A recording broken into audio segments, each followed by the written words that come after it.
सपनों की कोई उम्र नहीं होती, बस उन्हें देखने के लिए हौसला चाहिए। जी हाँ, नमस्कार, जय श्री राम, जय श्री राधे कृष्णा। मैं एस्ट्रोलॉजर अनुष्का आप सभी का आपके अपने यूट्यूब चैनल ज्ञान राशिफल गुरुजी पर सिंह राशिफल के आज के इस नए और बेहद खास और महत्वपूर्ण कार्यक्रम में हार्दिक स्वागत करती हूँ और आशा करती हूँ कि आप सब कुशल मंगल होंगे। तो सिंह राशि वालों, आज हमारी इस वीडियो का टाइटल है कि फरवरी 2025 शुरू होने से पहले कुछ बड़ा होने वाला है। तो आखिरकार फरवरी शुरू होने से पहले क्या बड़ा होने वाला है, कैसा टाइम आपके लिए रहेगा, यानी जनवरी 2025 के ये जो दिन बच रहे हैं यह आपके लिए कैसे होने वाले हैं, क्या कुछ बड़ा घटना या फिर कुछ अच्छी या बुरी घटना आपके साथ हो सकती है, यह आज इस वीडियो में हम जानने वाले हैं। तो सिंह राशि वालों, आपको बता दें कि यह वीडियो चंद्र राशि पर आधारित है। यदि आपको अपनी चंद्र राशि नहीं पता है तो भी कोई समस्या नहीं है, आप इसे अपनी नाम राशि अथवा लग्न राशि दोनों के आधार पर देख सकते हैं। तो सिंह राशि वालों, एक छोटी सी इन्फॉर्मेशन आपको दे दें वीडियो को शुरू करने से पहले कि यदि आप अपनी खुद की जन्म कुंडली का विश्लेषण कराना चाहते हैं तो आप इस व्हाट्सएप नंबर पर मैसेज कर सकते हैं 92 59 48 83 51। और आपको बता दें कि यदि आप अपनी खुद की जन्म कुंडली का विश्लेषण कराना चाहते हैं तो आप इस व्हाट्सएप नंबर पर मैसेज कीजिएगा। और आपको पहले ही बता दें कि कुंडली विश्लेषण का जो चार्ज है वो 1100 रुपीज़ हैं, यानी पहले आपको पेमेंट करना है, फिर आपको अपनी डिटेल्स सेंड करनी है। बस आपसे एक हाथ जोड़कर रिक्वेस्ट है कि इस नंबर पर केवल व्हाट्सएप पर मैसेज ही कीजिएगा, क्योंकि कॉल आपका रिसीव नहीं किया जाएगा। तो सिंह राशि वालों, आइए समय को ज़्यादा बर्बाद न करते हुए वीडियो की शुरुआत करते हैं। लेकिन वीडियो को शुरू करने से पहले कमेंट बॉक्स में पूर्ण भक्ति भावना के साथ हर हर महादेव अथवा जय श्री राधे कृष्णा अवश्य ही लिख देना और वीडियो को छोटा सा लाइक अवश्य ही कीजिएगा। तो देखिए सिंह राशि वालों, होने क्या जा रहा है, आखिरकार ये जो जनवरी के बचे हुए दिन हैं यह आपके लिए कैसे रहेंगे, यह इस बात पर डिपेंड करता है कि ये जो जनवरी के दिन हैं जो बच रहे हैं इनमें कौन कौन से राशि परिवर्तन होंगे और कौन कौन से नक्षत्र परिवर्तन होंगे। तो जो अब राशि परिवर्तन होने जा रहा है वो किसका होगा, वो होगा शुक्र का। जी हाँ, शुक्र जो है वो अपना राशि परिवर्तन करेंगे। और किस राशि में जाएंगे शुक्र जाएंगे मीन राशि में। कब जाएंगे? 28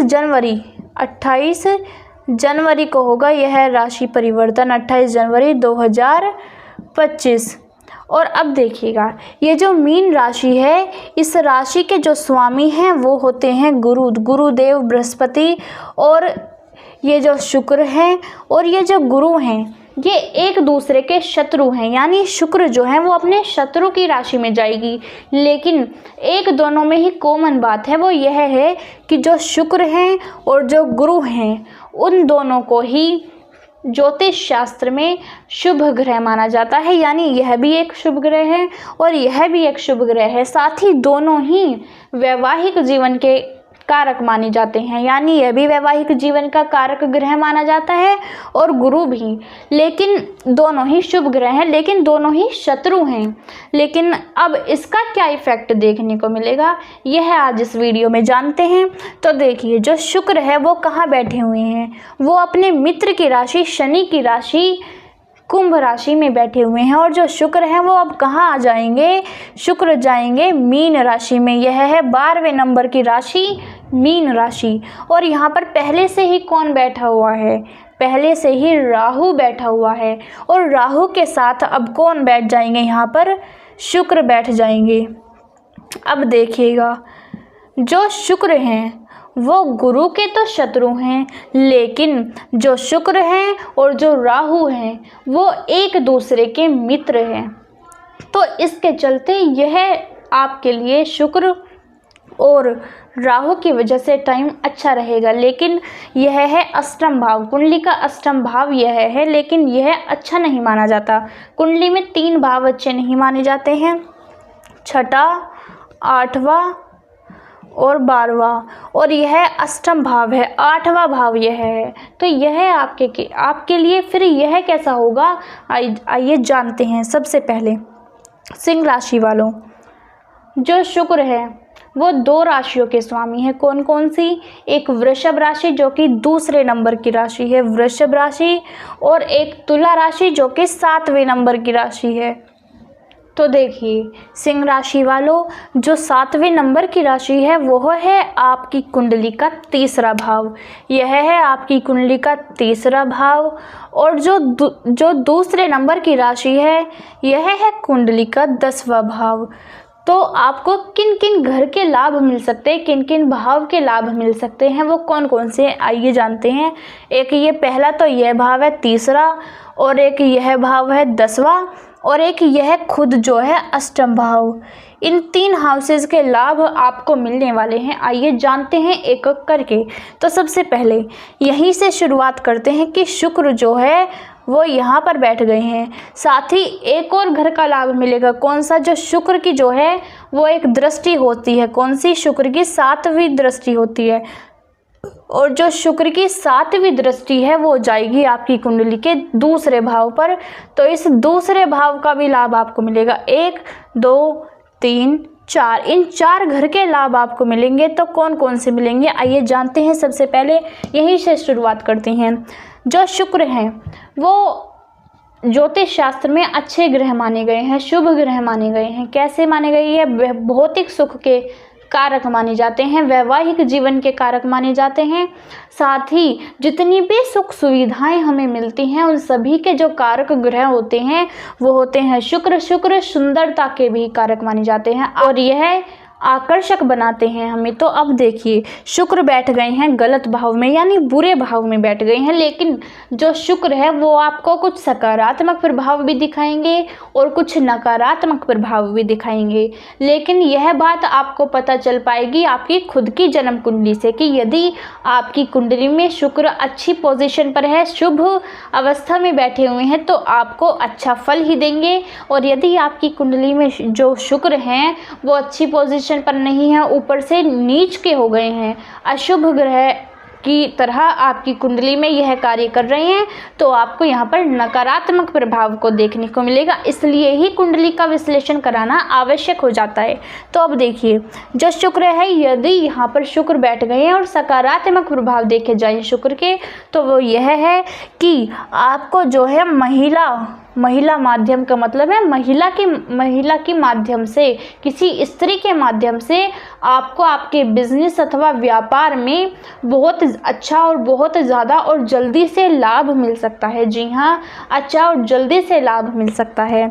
साथ ही ट्रस्ट, यानी यदि आप ट्रस्ट में कुछ कार्य करते हैं, ट्रस्ट से रिलेटेड कार्य करते हैं, तो उसमें आपको लाभ मिल जाएगा, आसानी से मिल जाएगा। साथ ही यात्राएं बहुत इंपॉर्टेंट है। जी हाँ, यानी अष्टम भाव में शुक्र बैठ गए हैं और यदि अच्छी पोजीशन पर है तो इससे आप विदेशी यात्राओं पर भी जा सकते हैं, अथवा विदेश में नहीं, अपने ही देश में, अपने ही आसपास के क्षेत्रों में आप जाना चाहते हैं, बिजनेस से संबंधित डील करने के लिए आपको कहीं बाहर यात्रा पर जाना पड़ रहा है, तो आप जा सकते हैं। कोई भी समस्या, कोई भी दिक्कत परेशानी आपको नहीं होगी। साथ ही देखिएगा धन का सुख आपको मिलेगा, यानी हाँ, धन का सुख शुक्र आपको दिलाएंगे। क्यों दिलाएंगे, कैसे दिलाएंगे, आइए जानते हैं।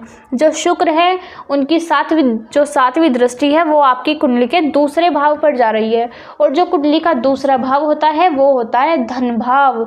धन भाव होता है, वाणी का भाव भी होता है कि किस प्रकार आप अपनी वाणी का इस्तेमाल कर रहे हैं, किस प्रकार आप लोगों से बातचीत कर रहे हैं, यानी वे ऑफ टॉकिंग होता है दूसरा भाव। और धन भाव भी यही होता है, और जो परिवार होता है, जो कुनबा होता है हमारा, वो भी दूसरे भाव में ही आ जाते हैं। तो इस वजह से धन भाव पर शुक्र की दृष्टि जा रही है, इस वजह से धन आपका बढ़ता हुआ नजर आएगा। और यदि बात की जाए शुक्र के नकारात्मक प्रभाव की, तो ऋण का दुख, यानी ऋण का दुख का मतलब क्या है, जो आपने यदि किसी से कर्जा लिया हुआ है तो आपको कर्जे की वजह से किसी न किसी प्रकार का दुख मिल सकता है। यानी आपने जो पैसे महीनों से या आप सालों से जो पैसे बचाते आ रहे थे अपने फ्यूचर के लिए, वो आपको ऋण की वजह से, आपके कर्जे की वजह से खोने पड़ सकते हैं। इसलिए आप ज़्यादा ऋण न लें और जो लिया है उसे धीरे धीरे करके उतारने का प्रयास करें। साथ ही सिंह राशि वालों, आपको बता दें कि वाद विवाद की स्थिति पैदा हो सकती है। जी हाँ, वाद विवाद, आप जो है किसी न किसी वजह से लड़ाई झगड़ा आप कर सकते हैं लोगों से, चाहे वो छोटी सी बात भी आपके बीच में, चाहे वो कोई भी आपके मित्र के बीच में, आपके घर के सदस्यों के बीच में, किसी न किसी स्थिति पर आपका वाद विवाद हो सकता है। इसलिए आप अपनी वाणी पर कंट्रोल रखिएगा, अपनी वाणी को अच्छे से इस्तेमाल कीजिएगा, जो आपको बोलना चाहिए उसी बात का प्रयोग कीजिएगा। साथ ही देखिएगा सिंह राशि वालों, शुक्र जो है वो आपको आकर्षक बनाते हैं। क्यों? क्योंकि शुक्र जो है वो सुंदरता के स्वामी स्वयं होते हैं। साथ ही देखिएगा मृदुभाषी आपको बनाएंगे। मृदुभाषी यानी आप अच्छा बोलेंगे, यानी आपकी जो वाणी है वो मीठी हो जाएगी। आप जो है लोगों से सही सही शब्दों में सही सही से बातें करेंगे। जो बातें आपको बोलनी चाहिए, जो कहनी चाहिए, केवल वही बातें बोलेंगे। यानी किसी के बारे में ना ही बुरा बोलेंगे, ना ही किसी के बारे में गलत सोचेंगे। ऐसा क्यों? क्योंकि हमने बताया कि ये जो दूसरा भाव होता है यह वाणी का भाव भी होता है। यानी शुक्र की दृष्टि जा रही है वाणी वाले भाव पर, आपके बोलने वाले भाव पर, तो इस वजह से आपको अच्छा परिणाम देखने को मिलेगा। इसलिए देखिएगा, ये तो हो गए आपके अष्टम भाव के और दूसरे भाव के लाभ। आइए अब बात करते हैं आपके तीसरे भाव के लाभ। जो तीसरा भाव होता है वो किस चीज़ का होता है? वो होता है माता के साथ हमारा कैसा संबंध रहता है। साथ ही छोटे भाई बहन का जो हाउस माना जाता है वो भी तीसरा हाउस होता है। तो यानी शुक्र है, यदि शुक्र अच्छी पोजीशन पर है तो माता के साथ आपके संबंध मजबूत होते हुए नजर आएंगे। आपकी माता का फुल सपोर्ट आपके हर कार्य में आपको मिलेगा। यदि आपकी माता का हेल्थ खराब चल रहा है, कोई ना कोई छोटी या बड़ी समस्या है, तो उसमें सुधार देखने को मिलेगा। और यदि आपकी माता से किसी बात को लेकर नाराज़गी चल रही है तो वो दूर होती हुई नजर आएंगी।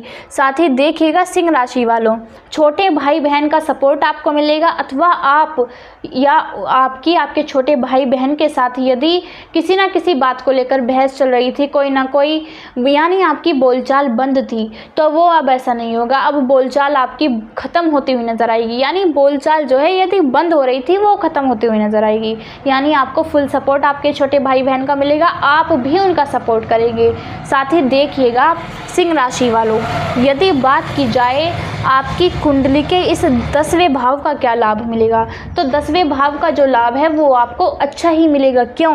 क्योंकि जो गुरु हैं वो बैठ गए हैं 10वें भाव में, और गुरु जो है अच्छे ग्रह माने जाते हैं, इसलिए आपके लिए टाइम अच्छा होगा। और जब गुरु 10वें भाव में बैठ जाए, 10वां भाव होता है नौकरी का भाव, कर्म स्थान ही होता है, तो इस वजह से आपको सारी समस्याओं का सॉल्यूशन मिलता हुआ नजर आएगा। यानी नौकरी 100% यहाँ पर गुरु की वजह से मिल जाएगी। यदि यहाँ पर कोई और ग्रह हो सकता है तब आपको नौकरी के ज़्यादा चांस नहीं मिल रहे हो, लेकिन जब गुरु बैठ गया है तो 100% नौकरी आपको मिल जाएगी। यानी नौकरी में कोई समस्या नहीं होगी। और शुक्र है सुख सुविधाओं के स्वामी है, तो नौकरी में सुख सुविधाएँ भी आपको मिलेगी। साथ ही सिंह राशि वालों, यदि बात की जाए कि आपका हेल्थ कैसा रहेगा, हेल्थ आपका अच्छा रहने वाला है। बस यहाँ पर सूर्य की वजह से कुछ आँखों से रिलेटेड समस्याएं आपको हो सकती हैं। क्यों? क्योंकि यह बीमारी का हाउस होता है और यहाँ पर सूर्य बैठ गए हैं, और सूर्य आँखों से रिलेटेड समस्याएं पैदा करते हैं, इसलिए अपनी आँखों का बिल्कुल ध्यान रखिएगा। तो सिंह राशि वालों, यदि बात की जाए कि आपका वैवाहिक जीवन कैसा रहेगा, तो वैवाहिक जीवन वाले हाउस में कौन बैठे हैं यहाँ पर शनि। और शनि जो हैं वो ऐसे ग्रह माने जाते हैं कि वो ज़्यादा गुस्सैल वाले ग्रह होते हैं। मतलब वो चाहते हैं कि सिर्फ जहाँ पर शनि बैठ जाते हैं वो चाहते हैं कि यहाँ पर मेरे अलावा कोई ना हो, यानी अपनी मनमानी करना शनि पसंद करते हैं। इस वजह से हो सकता है आपकी लाइफ पार्टनर के साथ भी ऐसा हो, यानी आप या आपके यदि पार्टनर के साथ कुछ ऐसा हो सकता है कि या तो वो अपने आप यानी कुछ घमंड में आ जाए, वो चाहेंगे कि जैसा मैं चाहूँ मेरे अंडर सब रहें, अंडर सब मेरे नीचे ही कार्य करें। ऐसा हो सकता है, इसलिए आप इस कंडीशन को इग्नोर कर दीजिएगा। साथ ही शुक्र जो हैं अष्टम भाव में बैठे हैं, इसका मतलब यह होता है हमारा खुद का वैवाहिक जीवन, और यह होता है वैवाहिक जीवन से रिलेटेड जो हमारा मायका होता है, ससुराल होता है, और ऐसे ही यह हमारा खुद का घर होता है, और यह हमारे परिवार के सदस्य होते हैं। यह हमारे जो है वैवाहिक जीवन होता है, यह वैवाहिक जीवन वाला जो मायका या ससुराल होता है वो होता है। तो इस वजह से यहाँ पर शुक्र बैठ गई हैं। इसका मतलब यह है कि आपको आपके ससुराल की तरफ से तो पूरा सपोर्ट मिलेगा, कोई समस्या आपको नहीं होगी, लेकिन आपके वैवाहिक जीवन में थोड़ी सी अनबन यहाँ पर शुक्र की वजह से हो सकती है, इसलिए आप सावधान रहिएगा। तो सिंह राशि वालों, यह था हमारा आज का कार्यक्रम। आशा करते हैं कि आपको हमारे बताने का और समझाने का तरीका सार्थक लगा होगा। तो यदि आप चैनल पर पहली बार आए हैं, चैनल को सब्सक्राइब अवश्य ही कीजिएगा और कमेंट बॉक्स में ज़रूर बताइएगा कि आपको वीडियो कैसा लगा। मिलते हैं बहुत ही जल्द नई वीडियो के साथ। तब तक के लिए जय हिंद, जय भारत, और राधा रानी आप सभी के ऊपर अपनी कृपा हमेशा ही बनाए रखे। जय श्री राधे कृष्णा, राधे राधे, हर हर महादेव।